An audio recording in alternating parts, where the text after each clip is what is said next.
బండి ఆత్మకూరులో ఘనంగా స్వాతంత్ర దినోత్సవ వేడుకలు. జాతీయ జెండాకు ఘన నివాళి. స్వాతంత్ర సమరయోధుల త్యాగాలను గుర్తు చేసుకున్న ప్రజలు. బండి ఆత్మకూరు మండలంలోని స్వాతంత్ర దినోత్సవ వేడుకలు ఘనంగా నిర్వహించారు.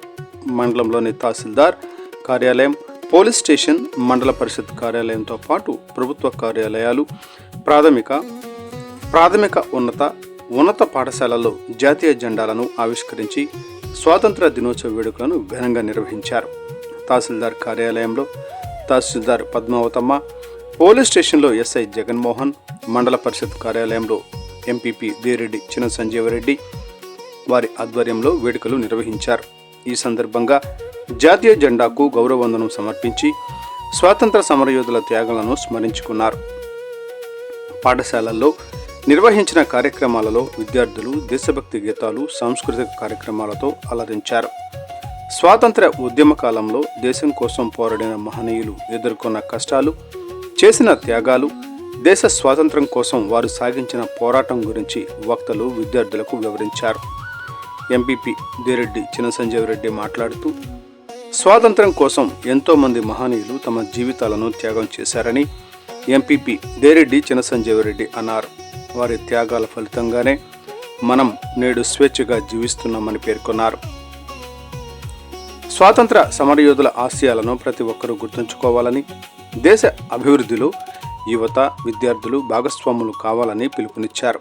విద్యార్థులు కష్టపడి చదివి ఉన్నత స్థాయికి చేరుకోవడంతో పాటు సమాజం, దేశం పట్ల బాధ్యతతో మెలగాలని సూచించారు. దేశ ఐక్యత, సమగ్రతను కాపాడుకోవడం కోసం ప్రతి ఒక్కరూ బాధ్యత అని, స్వాతంత్ర సమరయోధుల త్యాగాల భావితరాలకు స్ఫూర్తిగా నిలవాలని ఎంపీపీ ఆకాంక్షించారు. ఈ కార్యక్రమాలలో ప్రజాప్రతినిధులు, అధికారులు, ఉపాధ్యాయులు, విద్యార్థులు, ప్రభుత్వ సిబ్బంది, గ్రామ ప్రజలు పాల్గొని స్వాతంత్ర దినోత్సవ వేడుకలను ఘనంగా నిర్వహించారు. ఎం ఆంజనేయులు, టుడే టీవీ ప్రతినిధి, నంద్యాల జిల్లా.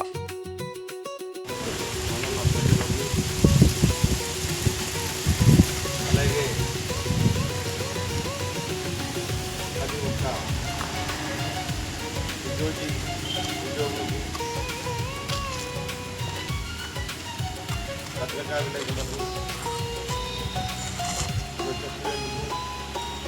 ప్రతి ఒక్కరికి శుభాకాంక్షలు తెలుపుతూ, మన పుణ్యభూమైన మన దేశాన్ని రక్షించడానికి ఎంతోమంది త్యాగాలు చేసి వేరే వారు వచ్చి మన ఇంట్లో ఎంత అంటే 2G చెప్పాలంటే మన ఇంట్లో చిత్రం చేస్తుంటే ఎట్లుంటుందో, వేరే వారి చిత్రం ఎట్లుంటుందో ఎంత బాధపడతామో అదే విధంగా మన దేశాన్ని వాళ్ళు పరిపాలిస్తుంటే మన వాళ్ళకి అట్లే బాధ కలిగి కొంతమందికి త్యాగాలు చేసి మన పుణ్యభూమిని మనమే కాపాడుకోవాలని ఉద్దేశంతో ప్రాణత్యాగాలు చేసి ఈరోజు మనకి శాశ్వత దినోత్సవం తెచ్చి కట్టబెట్టారు. కానీ ఇప్పటికైనా కానీ మనల్ని మనమే ఇప్పుడు శత్రువులు అవుతున్నాం. అప్పుడు బయట వచ్చి శత్రువులు అవుతున్నారు, ఇప్పుడు మనమే శత్రువులు అవుతున్నాం.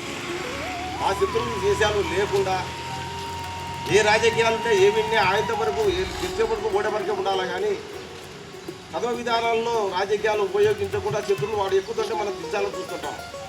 అది తగ్గించుకొని అందరం కూడా మానవులమే, మన దేశ పనులమే, మన వాళ్ళమే అని భావించి ఇప్పటికైనా అందరం గుర్తించి చేసుకుంటే మరీ మంచిది. మనం కూడా భవిష్యత్తులో ముందుకు మన అభివృద్ధి కూడా ముందుకుంటాము. ఎందుకంటే మనమే గుర్తుకుంటే మనం అభివృద్ధి కూడా సాధించలేము. ఎందుకు సాధించలేము అంటే వాడు చేస్తుంటే అది వద్దు ఇది వద్దంటే ఆ వచ్చే పనులు కూడా ఆగిపోతుంటే అభివృద్ధి ఆగిపోతుంది. వీళ్ళు ఏం చేస్తారు, ఆఫీసర్లు ఏం చేస్తారు, ఒత్తిళ్ళు ఎక్కువైనప్పుడు అది వదిలిపెడతారు. అదేవిధంగా వీళ్ళకు కూడా రేపు పొద్దున ఏ ఇబ్బందులు రాకుండా మనమందరం కూడా నాయకులు కూడా తోడ్పడి వీళ్ళకు సహాయం చేస్తామని కోరుకుంటూ మన మండలాన్ని కూడా అభివృద్ధి పాటలు నడిపిస్తామని కోరుకుంటూ ఇంతతో నేను ఈ అవకాశం అందరికీ